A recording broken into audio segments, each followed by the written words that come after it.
I stalked my girlfriend before she was my girlfriend. 10 confessions about lies, jealousy, revenge and hate. Try not to cry at the last story. I've lied about my identity, age, and home state many times to avoid interactions with people from my past. Mostly done with people I have gone to school with who see me after 7 or so years. Usually they give me a puzzled look and ask a name. After that I say something like, "Sorry, who is that?" And they'll say something like, "Oh, sorry. You look like someone I knew." Then I hit him with the "must be my clone lol. Have a nice day," and we both go our separate ways. Sometimes I wonder if they catch on, but I've been doing it so long that I've got a whole story and approach to such situations down to a T. I stole $45,000 from my former employer and think I am morally justified.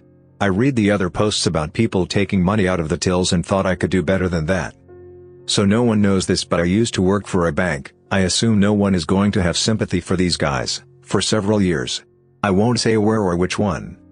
Towards the end I was essentially redundant, but they refused to pay me out and instead insisted on keeping me and proceeded to try to bully me into quitting.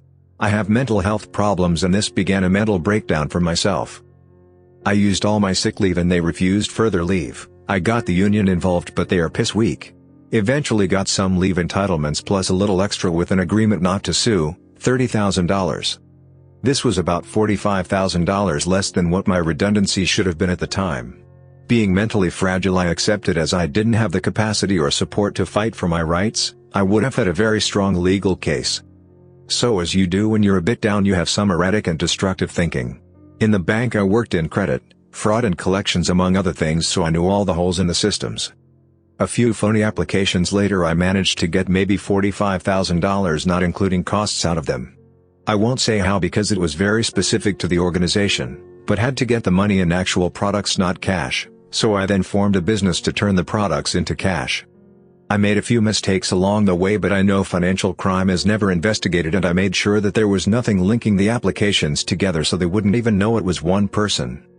Another plus was it made me very happy doing this. Win-win. I don't feel guilty in the slightest. I think I actually went pretty easy on them. Trans/gender flexible people creep me out. I consider myself to not be very homophobic when it comes to gay and lesbians. I'm not saying I didn't have my moments of homophobia as a teen in the 80s and 90s, but I like to think I've largely outgrown it too as an adult.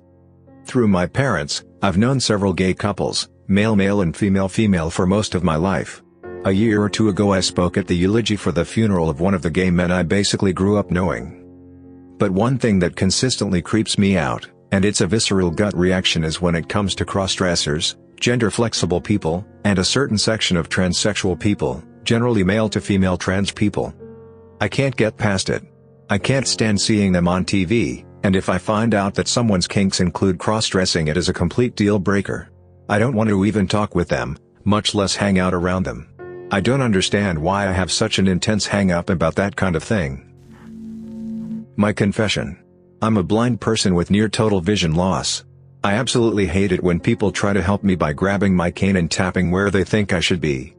It's not okay and in fact is extremely dangerous for me. I use my cane a certain way for a purpose that most people can't really understand. It's my safety net. This leads to my confession. I sometimes tape tiny pins under the handle that is difficult for sighted people to see and the area they grab most. So when they grab my cane they prick themselves. The other day a poor train conductor got the sharp end and had to explain why. Instead of getting upset, she said it was a surprising lesson learned and promises to tell others not to grab blind people's canes. I wish my sister was never born. I'm 18, she turns 13 next week. It's well known in the family that she wasn't planned, where the rest of us were. 22, 20, and 18, I was 5 when she was born. My mother neglected me for a long time, and still does to some extent. My sister is the favorite. Not only do I have to live up to the expectations my parents have from my older brothers, both got in the 2200s on the SATs, one is working for NASA this summer, I also have to outshine my sister. Funny thing is, I do better than her in school, by a lot. My grades at her age were much higher. I got into less trouble and still do. I have more extracurricular activities. I do way more chores and things for the house, and yet my mom treats me like crap and her like a princess. She has yellow teeth because she doesn't brush them, A pizza face because she doesn't wash, and sits on the computer playing Minecraft all day. She says she hates me because I'm heartless. In reality, my parents aren't home much, and when they are, they don't enforce the rules they set. When I remind her of these rules, nicely, she just screams and yells. Today she threw a glass at my head. Because I said to my friend who was over that I was tired of dealing with her, and didn't realize she was coming into the room. I blocked the entrance to the basement where the computer is and told her she needed to go to her room to cool off. I now have bruises from her pushing me against the doorknob and wall, and nearly throwing me on the floor. My feet have cuts from the glass. And yet, she calls mommy and probably lies, so I'm getting angry messages from my mother.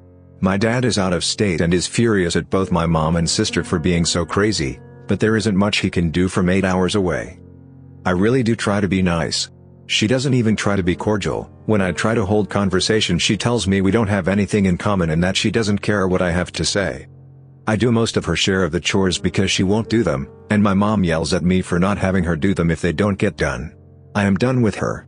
I leave for college in August and I could not be happier about it. I wish I could do something to make this better.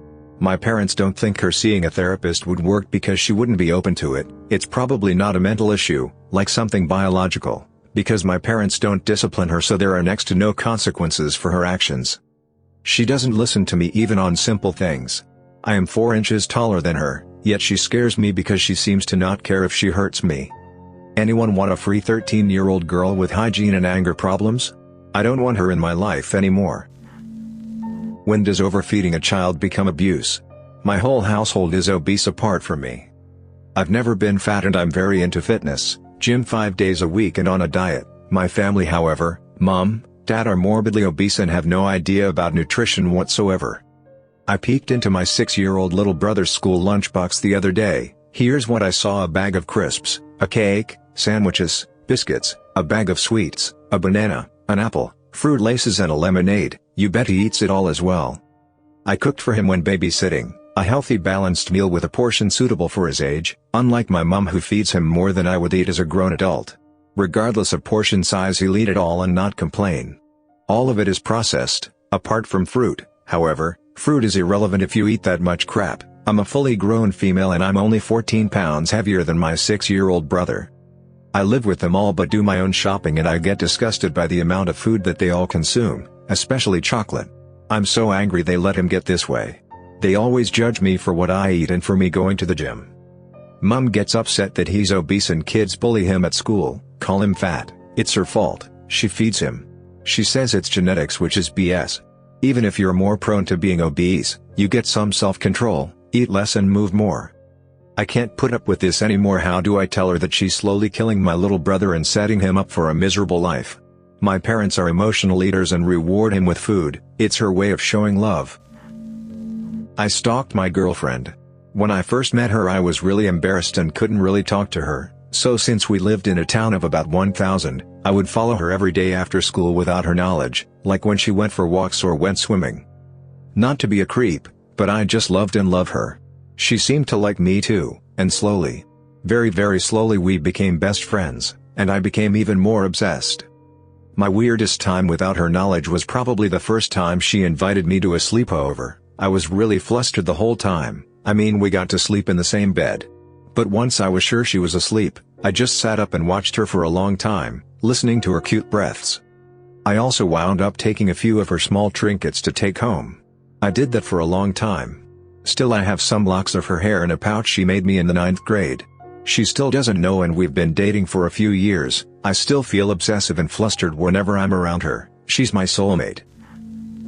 I once put a box of cockroaches in my bully's backpack. Middle school was one of the most horrendous years I have had to experience in my life. I used to be annoying, had no friends, and sometimes was the scapegoat of a few groups. I think I remember about 3 or 4 people I was friends with. In 6th grade, everything was okay. I was in good classes. My teachers were very warm and patient. I really respected them. But the students were another story. Many were racist and extremely immature. It was fine for the most part and didn't really bother me. However, in 7th grade, I started getting picked on for no reason. I remember this guy, we'll call him G, would try to embarrass me on almost every opportunity he got. It rippled through the class and then other people started doing it as well. I have no clue to this day on why he didn't like me. He was a douche outside of the classroom too. I was walking down the basketball court once and he tried to throw a basketball at me. Thank God he failed, but it really made me realize that he was not going to stop at all. So, one day I found out that there were some cockroaches that lived under a small hole in the corner of my apartments. I came home one day and got a small amount of rice that my mother had made. I put the rice next to that hole and waited about an hour. After the long wait, I trapped about 2 cockroaches with a glass bowl and put them inside a large Ziploc bag with tiny holes on the top sides. I collected approximately 12 or 14 in the next 3 days and kept feeding the cockroaches so they wouldn't die. I know they can live very long, but I wanted to be safe just in case.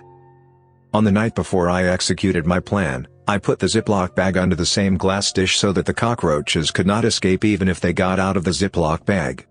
The next day came and I put extra bags around the main bag containing the cockroaches. The bag went into my backpack and off I went.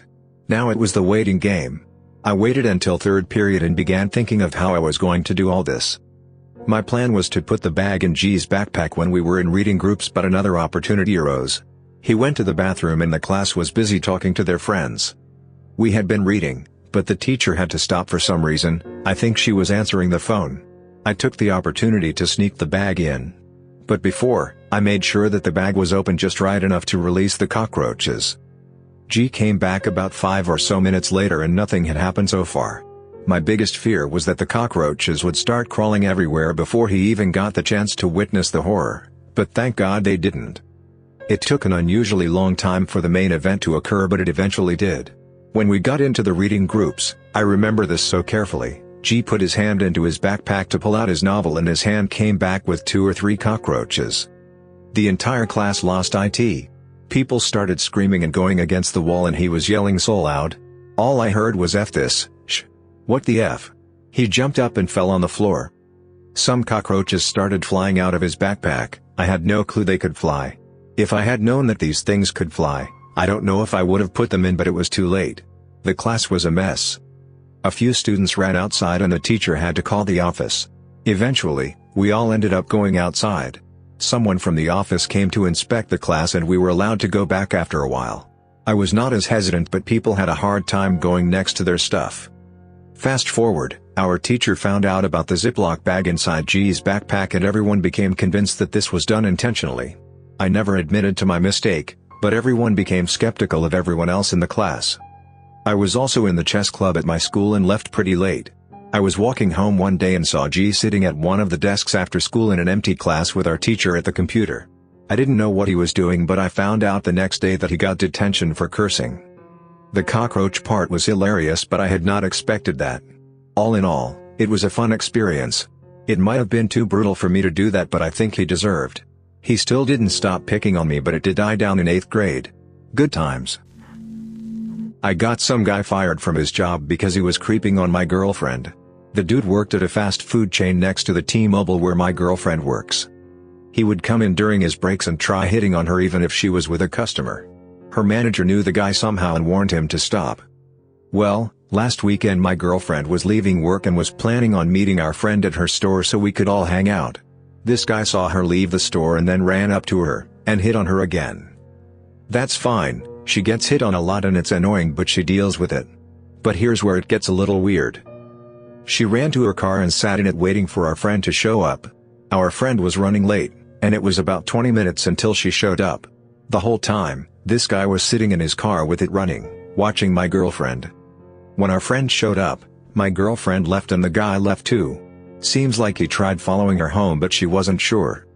Anyway, she told me what happened, and I emailed the place he worked and told them what had happened, just saying pretty much exactly what I said above and that I wanted to go on record saying this guy is causing a problem and was displaying strange behavior.